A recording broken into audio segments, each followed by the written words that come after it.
আসসালামু আলাইকুম, কেমন আছেন সবাই? আশা করি ভালো আছেন। শামিমাস কিচেনে আপনাদের সকলকে স্বাগতম। সামনে তো ঈদ চলে আসছে, তাই ঈদের কাজকে সহজ করতে আজকে আপনাদের জন্য নতুন আরেকটি রেসিপি নিয়ে হাজির হয়েছি। ঈদের তো প্রচুর রান্না বান্না হয়ে থাকে, আর সেই রান্নাকে সহজ করার জন্য যদি আগে থেকে এভাবে কিছু ঘরোয়া মশলা তৈরি করে রাখা যায়, তাহলে কিন্তু রান্নাটা অনেক তাড়াতাড়ি হয়ে যায়।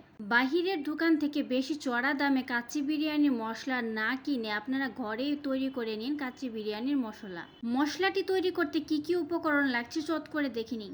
এইখানে আমি নিয়েছি 4 থেকে 5 টুকরা দারুচিনি, 1 চা চামচ সাহা জিরা, 1 চা চামচ জিরা, 1 চা চামচ মরিচ, 4টা শুকনো মরিচ, 3 ভাগের 1 ভাগ আমি নিয়েছি জয়ফল, কিছুটা জয়ত্রী, 2টা স্টার এনিস, 4টা বড় এলাচ, 10 থেকে 12টা ছোট এলাচ, 1 চা চামচ গোলমরিচ, 1 চা চামচ লবঙ্গ।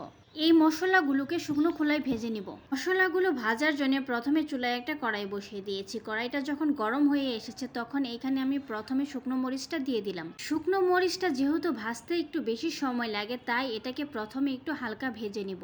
ভাজতে ভাজতে যখন মরিচের গায়ে সুন্দর একটা কালো কালার চলে আসবে, তখন এইখানে যে বাকি মশলাগুলো আছে সেগুলো দিয়ে দিব।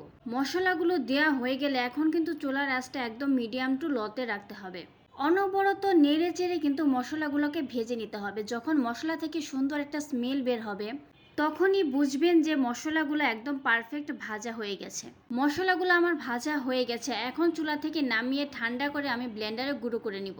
তৈরি হয়ে গেল আমার ঈদ স্পেশাল কাচ্চি বিরিয়ানি মশলা। যেই সকল উপকরণগুলো দিয়ে আমি মশলাটা তৈরি করেছি, প্রায় সবার ঘরেই কিন্তু এইসব মশলা থাকে।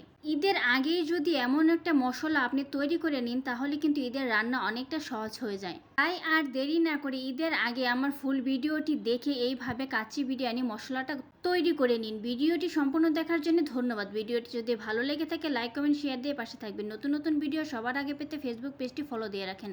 যদি ইউটিউব চ্যানেল থেকে দেখে থাকেন তাহলে চ্যানেলটি সাবস্ক্রাইব করে পাশে থাকা বেল আইকনটি অন করে দিন। ধন্যবাদ।